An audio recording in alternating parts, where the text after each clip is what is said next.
কখনো ভেবে দেখেছ মৃত্যু কি সত্যি সব প্রশ্নের শেষ উত্তর, নাকি কিছু লাশ কথা বলতে পারে, শুধু আমরাই তা শোনার সাহস পাই না। হাঙ্গেরির এক যুদ্ধ বিধ্বস্ত গ্রাম, চারিদিকে ধ্বংস, শোক আর চাপা এক আতঙ্ক। এই গ্রামেই আসে এক অদ্ভুত মানুষ, তার নাম থমাস। তার কাজ হচ্ছে মৃতদের ছবি তোলা, যারা আর পৃথিবীতে নেই তাদের শেষ মুখটা ফ্যামিলির সাথে ফ্রেমে ক্যামেরায় বন্দি করা। কিন্তু এই গ্রামে ঢোকার পরই থমাস বুঝতে পারে এখানে শুধু কিছু মুখ ক্যামেরায় ধরা পড়ে না, তারা তাকিয়ে থাকে নিঃশব্দে। তারা যেন থমাসকে কোনো এক অভিযোগ করতে চাইছে। মৃত্যুর পর যাদের শান্তি পাওয়ার কথা ছিল, তারা কেন এখনও এই গ্রামে আটকে আছে এই অন্ধকারে? কার বিরুদ্ধে তাদের এত রাগ, এত যন্ত্রণা? আজকের এই ভিডিওতে আমি তোমাদের শোনাবো 2020 সালে মুক্তি পাওয়া সিনেমা পোস্টমর্টেমের গল্প। অবশ্যই অনুরোধ রইল ভিডিওটার শেষ পর্যন্ত থাকবে, কেননা এন্ডিংয়ে কিছু রহস্যময় কথা রয়েছে। তাছাড়া সাথে আছি আমি ইমন। কেমন আছো তোমরা সবাই? আশা করি সবাই খুবই ভালো আছো এবং তোমাদের মন থেকে স্বাগত জানাই আমার এই চ্যানেলে, যার নাম সিনেহল। সেই সাথে শুরু করা যাক আজকের গল্প। সালটা 1918। চলছে প্রথম বিশ্বযুদ্ধ। চারিদিকে বোমাবর্ষণ আর জার্মান সেনাদের প্রাণ বাঁচিয়ে পালানোর দৃশ্য। বিস্ফোরণের প্রতিটি শব্দের সাথে সেনাদের দেহগুলো যেন শূন্যে উঠে মাটিতে আছড়ে পড়ছে। এর মধ্যে বিস্ফোরণে আহত হয়েছে একজন সৈন্য, যার নাম থমাস। তার মৃত্যু যেন একদম নিকটে এসে গেছে। শেষ মুহূর্তে সে নিজের চোখে একটা ভিশন দেখতে পায়। কোনো একটা আবছা, অস্পষ্ট অবয়ব নারী কণ্ঠে বারবার থমাসকে ডেকেই চলেছে। এরপর ধ্বংসযজ্ঞ শেষে জীবিত সকলে আহতদের সাহায্য আর নিহতদের গণকবর দেওয়ার কাজ করছে। এর মধ্যে একটা গণকবরে লাশের স্তূপের মধ্যে থমাসকে ফেলা হলে থমাসের নিঃশ্বাস ফিরে আসে। তখন থমাস বুকে চাপ অনুভব করা শুরু করে। থমাসের কাশির শব্দে পাশে উপস্থিত এক বৃদ্ধ লোক বুঝতে পারে সে জীবিত। বৃদ্ধ লোকটা থমাসকে উদ্ধার করে এবং তাকে সাহায্যও করে। বৃদ্ধ লোকটা লক্ষ্য করে থমাসের বুকের একটা পাশে গভীর ক্ষত রয়েছে। লোকটা ধারণা করে হয়তো বিস্ফোরণের কারণেই এমনটা হয়েছে। ঠিক এরপর ঘটনা চলে যায় যুদ্ধ শেষ হওয়ার পর একটা মেলায়, যেখানে অ্যানা নামের একটা মেয়ে ঘুরে ঘুরে চারপাশটা দেখছে। মেলায় বিভিন্ন জিনিসের কেনাবেচার সাথে নানা ধরনের বিনোদনের আয়োজন। অ্যানা শুনতে পায় সেই বৃদ্ধ লোকটা মঞ্চে দাঁড়িয়ে কিছু বলছে।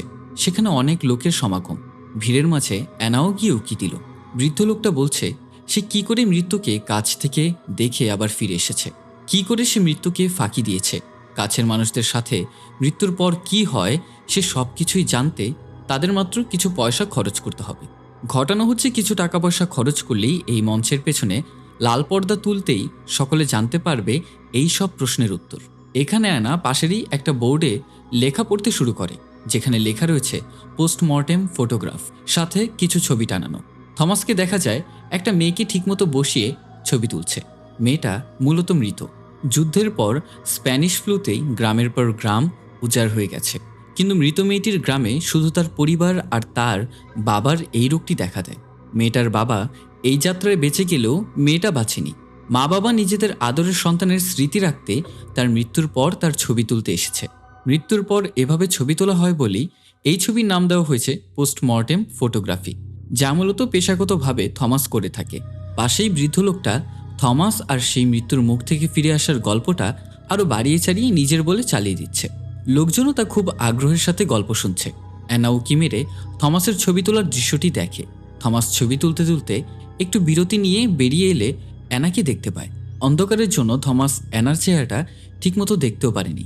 বিনা অনুমতিতে এখানে আসার জন্য থমাস অ্যানার উপরে একটু চড়াও হয়ে কথা বলে। অ্যানাও তার প্রতি উত্তরে জানায়, তুমি তো মৃত মানুষের ছবি তোলো। আমাদের গ্রামে অনেক মৃত মানুষ আছে যাদের ছবি আপনজনরা রাখতে চায়। তুমি কি আমাদের গ্রামে যাবে? থমাস জানায় ঠিকঠাক টাকা পেলে যাবে। অ্যানা এবার জিজ্ঞেস করে, তুমি কি মৃত মানুষের সাথে সাথে তাদের আত্মাদেরও ছবি তুলতে পারো? থমাস বলে, না, সেটা সম্ভব নয়। এসব বলে অ্যানা বের হয়ে যাওয়ার সময় থমাস খেয়াল করে অ্যানার চেহারা ঠিক সেই নারী অবয়বের মতো লাগছে, যেটা তাকে মৃত্যুর মুখ থেকে ফিরিয়ে এনেছিল। এটা বুঝতে পেরে থমাস এক মুহূর্তের জন্য থমকে যায়। থমাস আবার সেই মৃত মেয়েটার ছবি তোলার কাজ করে আর তার মা বাবাকে ছবিগুলো বুঝিয়ে দিয়ে দেয়, কিন্তু সে নিজের কাছে মনোযোগ দিতে পারছিল না। এরই সাথে দুজন লোককেও দেখা যায় সেই বোর্ডটা পড়তে আর মৃতদের ছবিগুলোর প্রশংসা করতে। তাদের সাথে অ্যানাও ছিল। লোকগুলো তাদের মৃতদের ছবি তোলার কথা ভাবলেও এতগুলো লাশ এখানে আনা সম্ভব না ভেবে কিছুটা ইতস্তত বোধ করে। সেখানে থমাস এসে কথা বলে আর তাদের সাথে তাদের গ্রামে গিয়ে ছবি তুলতেও রাজি হয়, যেটাতে অ্যানা খুবই খুশি হয়েছিল। এরপর বৃদ্ধ লোকটার কাছে বিদায় নিয়ে নিজের জিনিসপত্রগুলো গুছানো শুরু করে। ব্যাপারটা বৃদ্ধ লোকটার কাছে মোটেও ভালো লাগেনি। সেই বৃদ্ধ থমাসকে বলে, তুমি যার পিছু নিয়ে যাচ্ছ সে তো আসলে একটা বাচ্চা মেয়ে মাত্র, আর সেই গ্রামে কয়টাই বা লাশের ছবি তুলতে পারবে তুমি। থমাস লোকটাকে বলে মেয়েটাকে সেই দিন যে মরণাপন্ন অবস্থায় কেন যে কি করে দেখেছিল সেটা সে জানতে চায়। থমাস সেখানে টাকার জন্য যাচ্ছে না, সে জানায় 1 সপ্তাহের মধ্যেই সে এসে পড়বে, এতে তেমন একটা সমস্যা হওয়ার কথা না, তুমি এখানে তোমার ব্যবসা চালিয়ে যাও। এরপর গরুর গাড়িতে করে থমাস রওনা হয় অ্যানার সাথে তাদের গ্রামে। যাত্রাপথে থমাসের সাথে সকলেই পরিচয় হয়। গ্রামের লোকজন জানায় এই সময় প্রচণ্ড শীতের জন্য লাশগুলো মাটিতে দেওয়া সম্ভব হয়নি। প্রথমত বরফের আস্তর ভেঙে মাটি খোঁড়ার সাথে ঠান্ডার 1 সপ্তাহ লাশগুলো জমে বরফ হয়ে থাকে, সেটা পচে না। এসব নিয়ে তারা এক প্রকার বিপদের মধ্যেই আছে। গাড়ি থেকে নামার পর থমাস দেখে অ্যানা হুইলচেয়ারে বসা একটা অসুস্থ আন্টির একাই খেয়াল রাখে।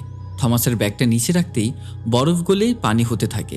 সেই গ্রামের জায়গায় জায়গায় লাশ পড়ে আছে। গ্রামের এই মহামারীর অবস্থায় লোকজন বাইরে থেকে নতুন কাউকে দেখলেই আতঙ্কে থাকে। এরই সাথে থমাসকে দেখে কুকুরগুলো আতঙ্কিত হয়ে যায়, তাকে দেখেই ঘেউ ঘেউ শুরু করে। গ্রামের একজন লোক থমাসকে একজন বিধবা মহিলা মার্স্কার বাড়িতে থাকার ব্যবস্থা করে দেয়, যার স্বামী সম্প্রতি মারা গেছে।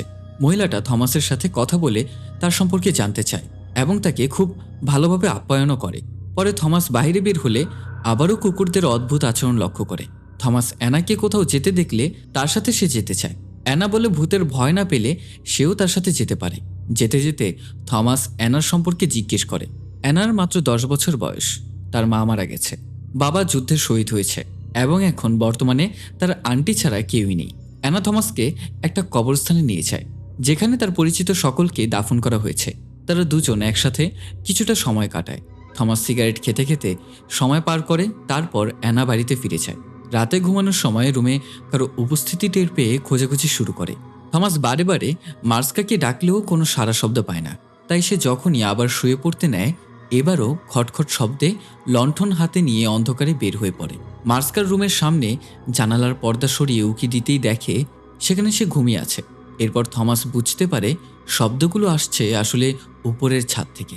ছাদের মই দিয়ে লণ্ঠন হাতে নিয়ে উঠতেই দমকা বাতাসে তার লণ্ঠন নিভে যায়। নিচে নেমে আবার লণ্ঠনে আগুন ধরিয়ে থমাস এবার ছাদে উঠে সব চেক করে। কিছু জিনিসপত্র ছাড়া তেমন কিছুই পায় না।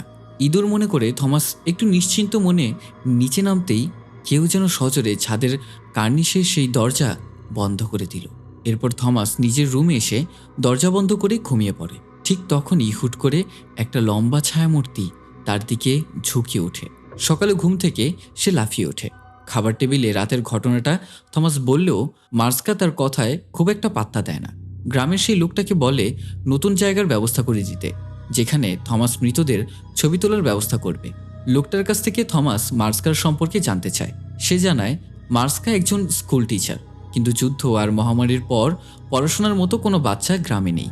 সাথে অ্যানারও কেউ নেই তার এই চাচি ছাড়া, কিন্তু স্ট্রোকের পর সে উল্টো তার চাচির খেয়াল রেখে চলেছে। এইসব বলে বাসাটা তাকে বুঝিয়ে দিয়ে লোকটা চলে যায়।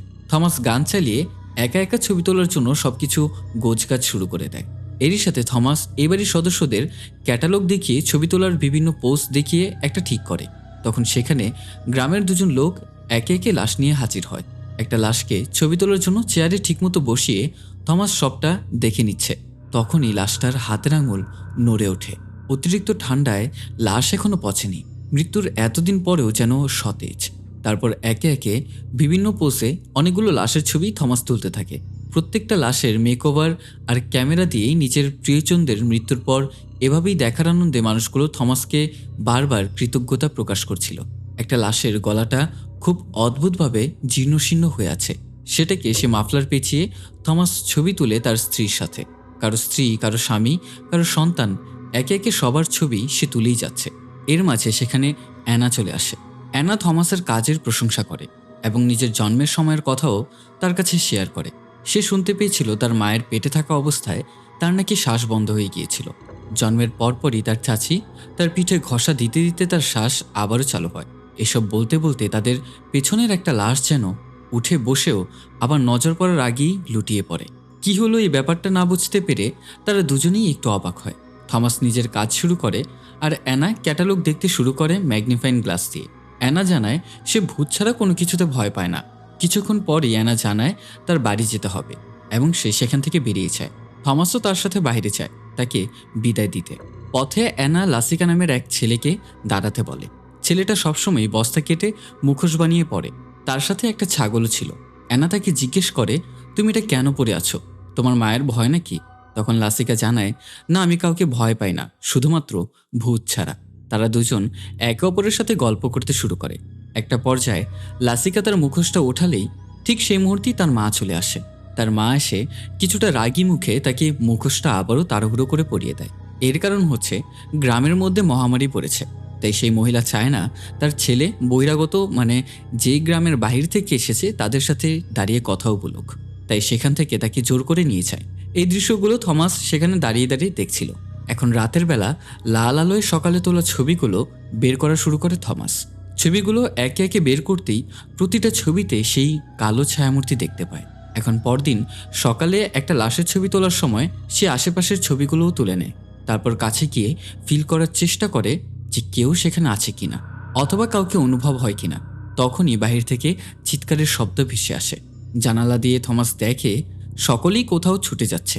পেছনে গিয়ে দেখতে পায় গ্রামে একটা বাড়ির মধ্যে আগুন লেগেছে এবং সবাই পানি নিয়ে আগুনটা নেভানোর চেষ্টা করছে। আগুন লাগা সে বাড়ির দরজা ভেঙে লোকজন ভেতরে গেলে সেখানে থমাসও যায়। আসবাবপত্র সরিয়ে ধোয়ার মধ্যে চিমনির ভেতরে পাওয়া গেল ক্ল্যারি নামক একজন মহিলাকে, যার লাশ চিমনি থেকে বের করা যাচ্ছিল না। চিমনির দেওয়াল ভাঙতেই দেখা গেল তার বিকৃত মুখ। সেখানে সকলের চিৎকারের আওয়াজ। থমাস এইসবের মধ্যেও ছবি তুলেই যাচ্ছে।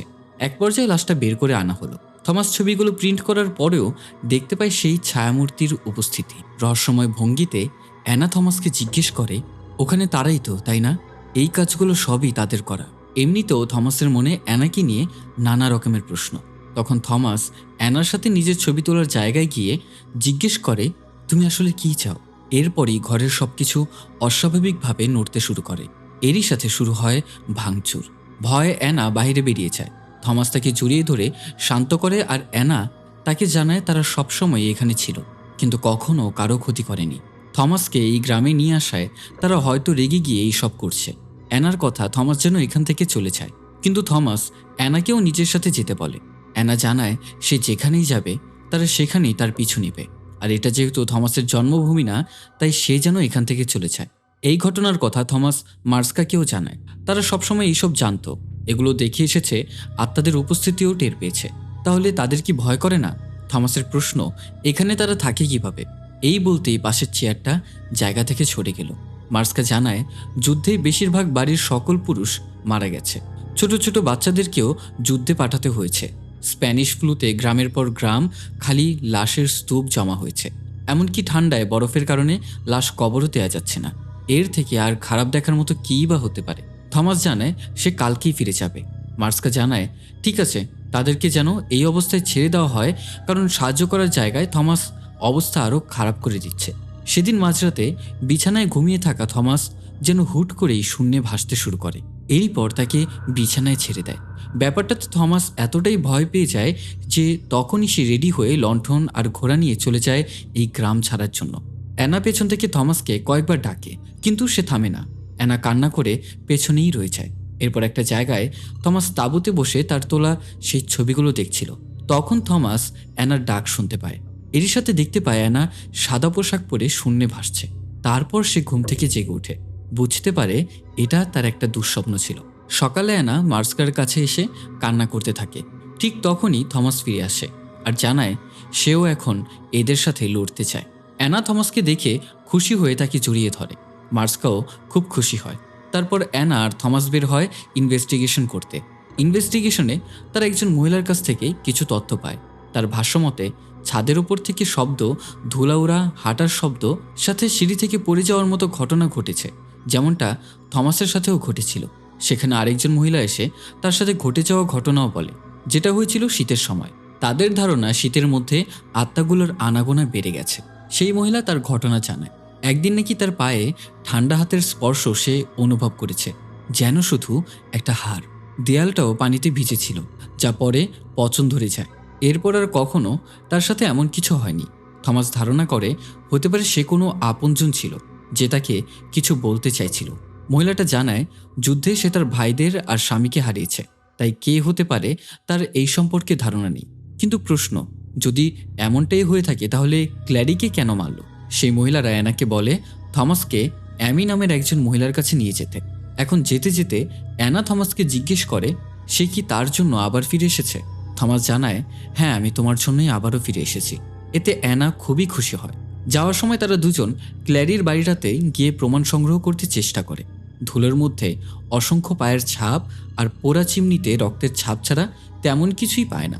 অ্যানা ক্ল্যারির নাম নিতেই বীভৎস চিৎকারে ফেটে পড়ল পুরো বাড়িটা। তখন অ্যানা আর থমাস বিপদ বুঝতেই সেখান থেকে কোনো মতে বেরিয়ে পড়ে। এরপর তারা পৌঁছে গেল অ্যামির বাড়িতে। অ্যামি একজন জর্জের বাড়িতে গৃহকর্মীর কাজ করত। তার ভাষ্যমতে সেখানে আমরা 3 জন কাজ করতাম। জর্জের বাড়িতে প্রায় বাচ্চারা আসতো, মেহমানরা আসতো, তাদের সামলাতে লোকের প্রয়োজন হতো। জর্জের স্ত্রী প্রায় বাড়িতে ভূতপ্রেত আত্মাদের ডাকত। কেউ যদিও তার কথা বিশ্বাস করতো না, কিন্তু এক সময় জর্জের এমন কঠিন অসুখ হলো, তার প্রাণ যায় যায় অবস্থা। জর্জের স্ত্রী নিজের কিছু বন্ধুবান্ধবকে ডেকে আত্মাদের কাছে নিজের স্বামীর প্রাণ ভিক্ষা চাইল। আশ্চর্যজনকভাবে জর্জ জীবিতও হয়ে গেল, যার কিনা বাঁচার কোনো কথাই ছিল না। তবে এরপর থেকে আত্মাগুলো সেই বাড়িতেই থাকতে শুরু করে। থমাস তখন জিজ্ঞাসা করে, আপনারা কি করে জানলেন আত্মারা সেখানে বসবাস করা শুরু করলো? অ্যামি বলে সেই বাড়িতে আত্মাগুলো প্রচণ্ড জিনিস ভাঙচুর করত, সবাইকে বিরক্ত করত। কাজের লোকদের একজনকে সিঁড়ি থেকে ধাক্কা দিয়ে মেরেও ফেলেছিল। সেই অপশক্তিগুলো বহু বছর সেখানেই ছিল, যতদিন না জর্জ মারা গেছে। কিন্তু এখন মনে হয় তারা ফিরে এসেছে। অ্যামি এখন প্রায়ই তাদের ফিসফিসানির আওয়াজ শুনতে পায়। থমাস জানতে চায় তারা কি বলে। অ্যামি তাকে জানায় এটা কোনো মানুষের ভাষা না, অতি প্রকৃত কোনো ভাষা। অ্যামি তাদেরকে বলে ইউৎকা নামের এক মহিলার সাথে কথা বলতে, সে হয়তো আরও কিছু বলতে পারে।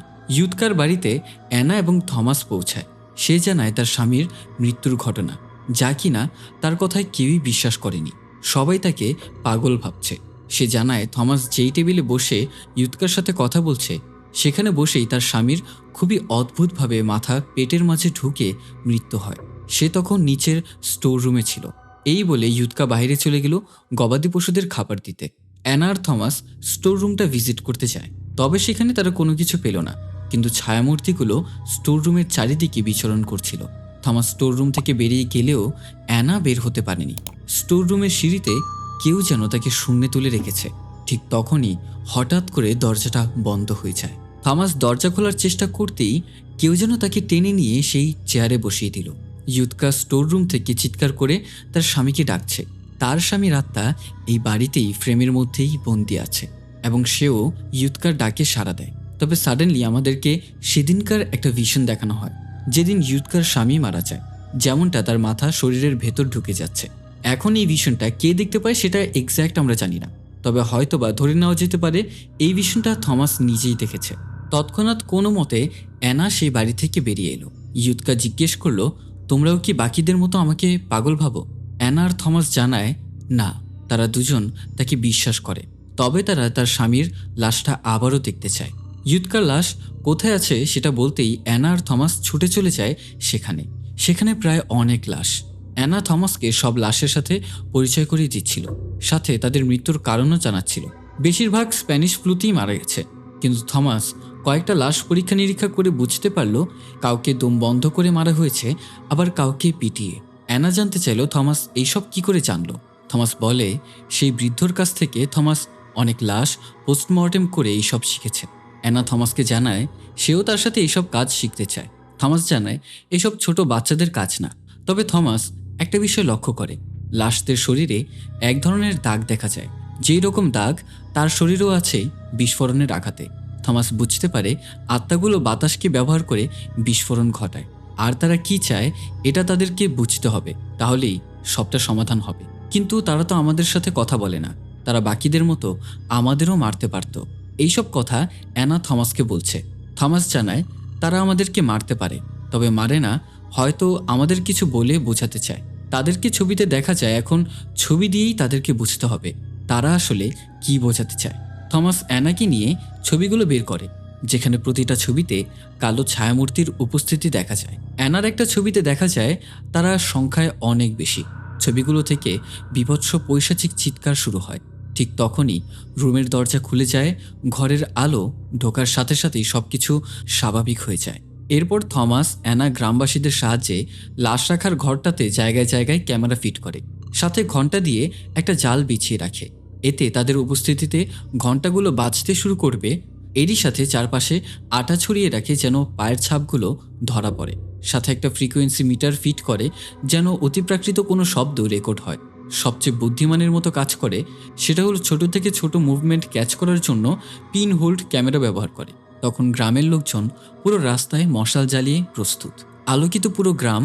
এদিকে ঠান্ডা বেড়েই চলেছে। এখন সবশেষে অপেক্ষার প্রহর শুরু। থমাস আর অ্যানা বসে একসাথে কথা বলছে। অ্যানা জিজ্ঞেস করে, ওই বৃদ্ধ লোকটার গল্পের আত্মাদের জগৎ থেকে ফিরে আসার লোকটা আসলে তুমিই ছিলে? থমাস অ্যানাকে একটা ছবি দেখিয়ে বলে সে প্রায় মৃত ছিল। বৃদ্ধ লোকটা তাকে লাশের স্তূপ থেকে উদ্ধার করেছে, কারণ তার মনে হয়েছিল থমাস এখনও জীবিত আছে। অ্যানা এর উত্তরে জানায় তার সাথেও এরকম হয়েছে। সে মায়ের পেট থেকে মৃত জন্ম নিয়েছিল। তার চাচির মনে হয়েছে সে হয়তো জীবিত, তাই পিঠ ঘষতে ঘষতে শেষ পর্যন্ত অ্যানা কান্না করেছিল। তবে এই ব্যাপারটিতে এখন তার চাচির খুবই আফসোস হয়।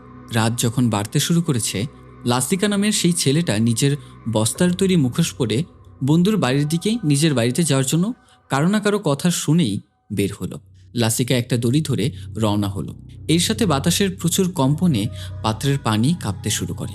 গ্রামের রাস্তায় সব মশালগুলো একেবারে নিভে যায়। তখন লাসিকার হাতের দড়িটাও প্রচণ্ড কাঁপতে থাকে। বাতাসের শব্দে সবাই আতঙ্কিত হয়ে ওঠে। যেই লাশের স্তূপের ওখানে ঘণ্টাগুলো বেঁধেছিল, সেখানে এক নাগাড়ে ঘণ্টার শব্দ বেজেই চলেছে।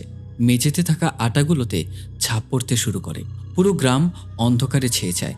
অ্যানা বলে উঠে তারা এসে পড়েছে। লাসিকা অন্ধকারে দড়ি ধরে গুটি গুটি পায়ের সামনে এগিয়ে চলেছে। কিছু দূর যেতেই দেখা যায় লাসিকার পথ দেখানোর দড়িটা অদ্ভুতভাবে ছিঁড়ে শূন্যে ভেসে আছে। দড়িটা ছেড়ে দিতেই কেউ যেন তাকে টেনে নিয়ে গেল। লাসিকা ভয়ে সেখান থেকে ছুটতে শুরু করে। এদিকে থমাস আর অ্যানার চোখের সামনে ক্যামেরাগুলো একের পর এক ছবি তুলেই যাচ্ছে। দেখা যাচ্ছে ছায়ামূর্তি, আটার উপর পায়ের ছাপ ফুটে উঠেছে একের পর এক। লাসিকার মা ছেলের জন্য লণ্ঠন হাতে ঘর থেকে বেরিয়ে দেখে লাসিকা গুজু হয়ে দাঁড়িয়ে আছে সামনে। লাসিকা বলে ডাকতেই সে ঘাড় বাঁকিয়ে অদ্ভুতভাবে তার দিকে চেয়ে বসে। পরক্ষণেই কেউ যেন তাকে টেনে হিঁচড়ে নিয়ে যায়। লাসিকার মা ছেলেকে বাঁচাতে গেলে দেখে কেউ যেন তার পা টেনে ধরে রেখেছে। টানতে টানতে লাসিকাকে অ্যানার বাড়ির মূল ফটকে কেউ যেন আছড়াতেই থাকে, যেন দরজা ভেঙে তাকে ভেতরে নিয়ে যাবে। তবে লাসিকা হাত দিয়ে দরজার কিনারায় আঁকড়ে ধরে বাঁচার চেষ্টা করতে থাকে। কোনো মতে দেওয়ালের কাছাকাছি যেতে সে সক্ষম হয়। অন্যদিকে থমাস আর অ্যানা বুঝতে পারছে তারা এখানে তাদের সাথেই আছে। অ্যানা বলে ওঠে, তারা সবাই আমাদের আশেপাশেই আছে। অ্যানাকে পেছন থেকে ধাক্কা দিয়ে ফেলে দেয় লাশের উপরে। সেখান থেকে একটা লাশ মুখ খোলে। তা দেখে অ্যানা ভয়ঙ্করভাবে চিৎকার করে ওঠে। থমাস অ্যানার কাছে যাওয়ার আগেই তাকে ফেলে পা ধরে হিঁচড়ে নিয়ে যায়। অন্যদিকে লাসিকাকে টেনে হিঁচড়ে কে যেন নিয়ে যাচ্ছে। লাসিকার মা ছেলেকে বাঁচাতে তার পিছু নেয়। রাস্তায় সব মশালগুলো আবারও জ্বলে ওঠে। সবকিছু একদম স্বাভাবিক। অ্যানা আর থমাস আবারও একসাথে হয়ে বাহিরের পরিবেশটা দেখে। তারা দেখে সবকিছুই ঠিকঠাক, শান্ত, স্বাভাবিক, কোনো সমস্যা নেই কোথাও। অ্যানাকে বাইরে দেখে থমাস নিজের ক্যামেরা আনতে আবারও লাশের ঘরের ভেতরে ঢুকে এবং সেখানে দেখতে পায় লাশগুলো ঠিক সেই পোজে দাঁড়িয়ে আছে যেভাবে থমাস তাদের ছবিগুলো তুলেছিল। সেখানে সবার সাথে অ্যানাও বসে আছে। থমাস কিছু বুঝতে না পেরে সামনে এগিয়েই দেখে এদিকে অ্যানার পেছনে তাকে নজর রাখছে ছায়ামূর্তি, আর তার দিকে ধীরে ধীরে এগিয়ে আসছে। এদিকে লাশেদের সাথে থাকা অ্যানা ঘণ্টা বাঁধার দড়ি মুহূর্তের মাঝে পার করে থমাসের সামনে এসে ভয়ঙ্কর রূপে থমাসকে আক্রমণ করতেই যাবে। সেই সময়ে অ্যানা রুমে প্রবেশ করলে তা শূন্যে মিলিয়ে যায়। এরই সাথে সব বাতাসে ভেসে থাকা লাশগুলো মাটিতে লুটিয়ে পড়ে। অ্যানা চিৎকার করে বলতে শুরু করে, তোমরা কারা? আমাদের কাছ থেকে তোমরা কি চাও? কেন এই লোকজনকে এভাবে মারছো? আমরা তো এসেছি তোমাদের সাহায্য করতে। আমাদেরকে বলো তোমাদের কি প্রয়োজন। থমাস তাকে শান্ত হতে বলে, তবে ততক্ষণে তারা সেখান থেকে চলে গেছে। এরই মাঝে গ্রামের দুজন লোক আসে আর থমাস নিজের সব ক্যামেরা আর জিনিসপত্র গুছিয়ে নেয়। পরদিন সকালে থমাস গোসলের জন্য গরম পানি চাইলে মার্সকা তাকে রেডি করে দিয়ে লুকিয়ে লুকিয়ে থমাসের গোসল করা দেখে। না, আমি ভাবছি এখানে যদি উল্টোটা হতো তাহলে সবার প্রতিক্রিয়া অন্যরকম থাকতো। এরপর ফ্রিকোয়েন্সি মেশিনে অ্যানা আর থমাস একসাথে বসে বিশেষ তেমন কোনো শব্দ পায় না। থমাস চলে যায় তোলা ছবিগুলো ডেভেলপ করতে। সেখানে সে ছবিগুলোতে কিছু একটা খুঁজে পায়। সাথে ফ্রিকোয়েন্সি মেশিনে অ্যানা একটা শব্দ শুনতে পায়, কেউ যেন বলছে আমাকে নিয়ে চলো। তৎক্ষণাৎ অ্যানা থমাসকে ডাকে। থমাস ছবিগুলো নিয়ে চলে আসে যেখানে গতকাল রাতে তাদের সাহায্য করতে আসা গ্রামের দুজনের মধ্যে একজনের আশেপাশে বেশি আত্মাদের দেখা যায়। ছেলেটার মাথায় একটা চিহ্ন আছে যেটা বরফে পড়ে যাওয়ার কারণে হয়েছিল। ঝিলের কিনারে এই ঘটনাটা ঘটেছিল। এরপর থেকে ছেলেটা চুপচাপ হয়ে গেছে। অ্যানা থমাসকে ফ্রিকোয়েন্সি মেশিনের শব্দ শোনায়, সেখানে কেউ যেন বলছে আমাকে নিয়ে চলো, আমাকে নিয়ে চলো কবরস্থানে। এরই সাথে থমাসের নামটাও উচ্চারণ করে। সাথে সাথেই দরজায় কড়া নড়ার শব্দ। গ্রামবাসী জানতে চায় তারা কী বা বুঝতে পারলো বা জানতে পারলো। অ্যানা সবাইকে জানায় থমাস তাদের ছবি তুলেছে। তারা আমাদের লোকজনদের আত্মা নয়, তারা সংখ্যায় অনেক বেশি।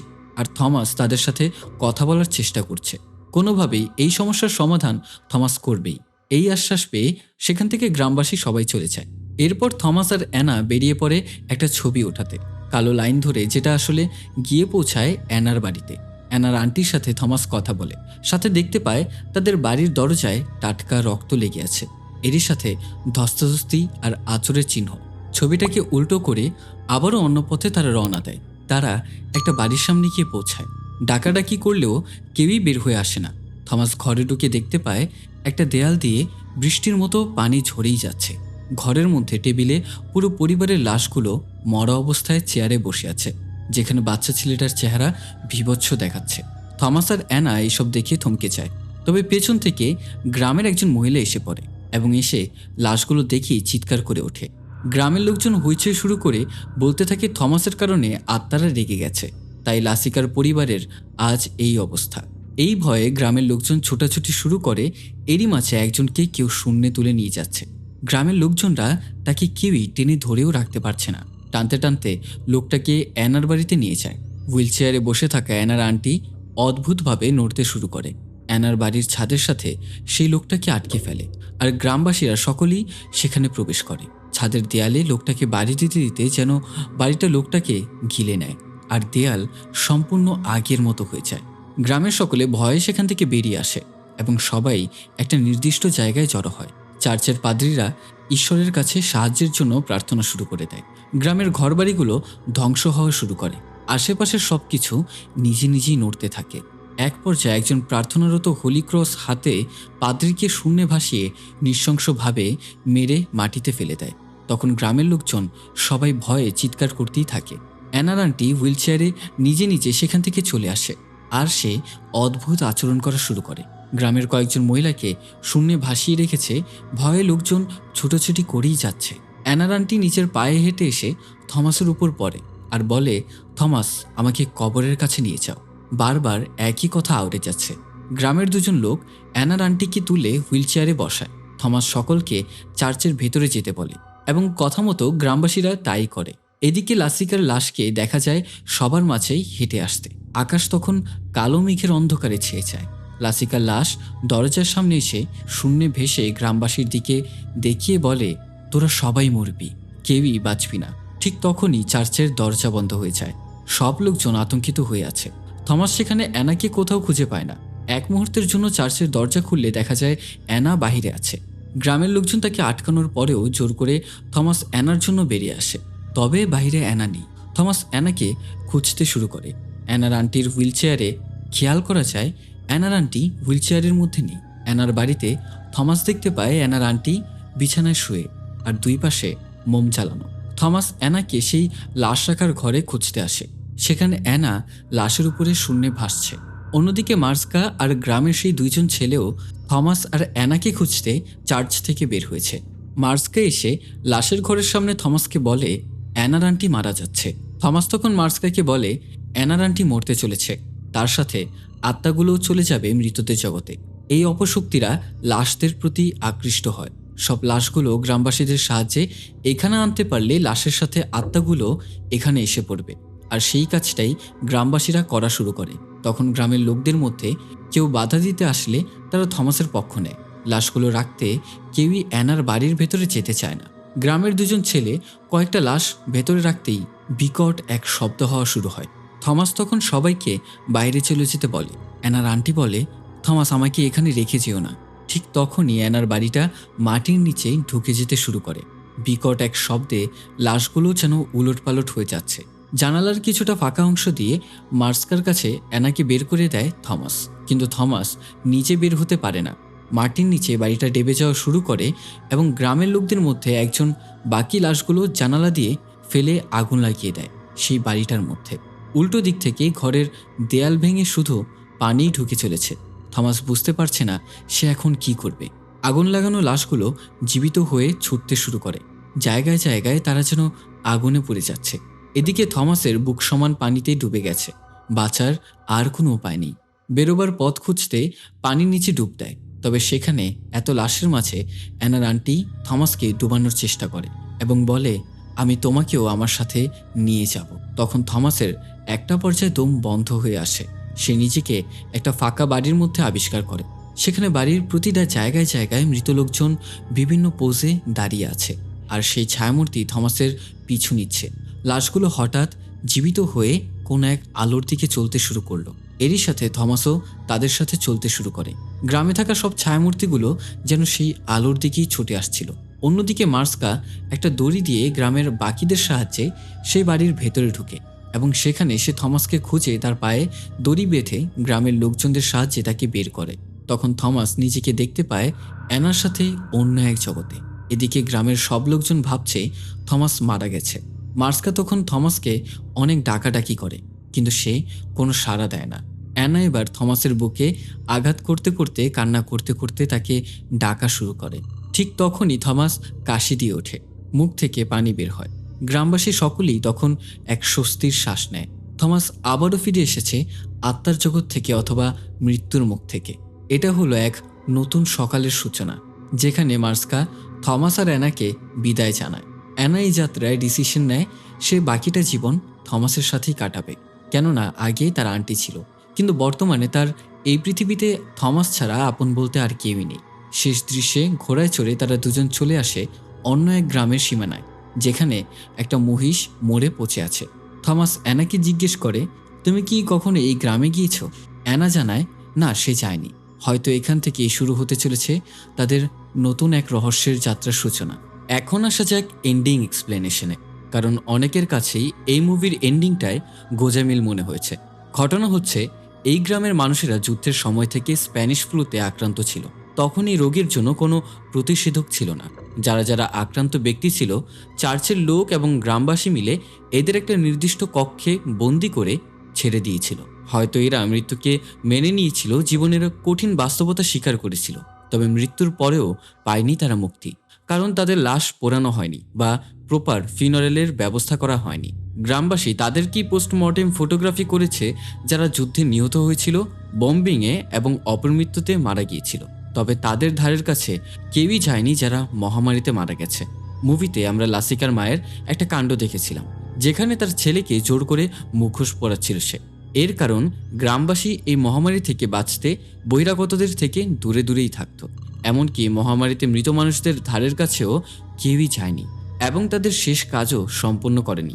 তাছাড়া গ্রামবাসীও ছিল তখন এক দোটানায়, কারণ প্রচণ্ড শীতে বরফ জমে থাকা এদের ফিনারালের ব্যবস্থা কেউই করতে পারছিল না।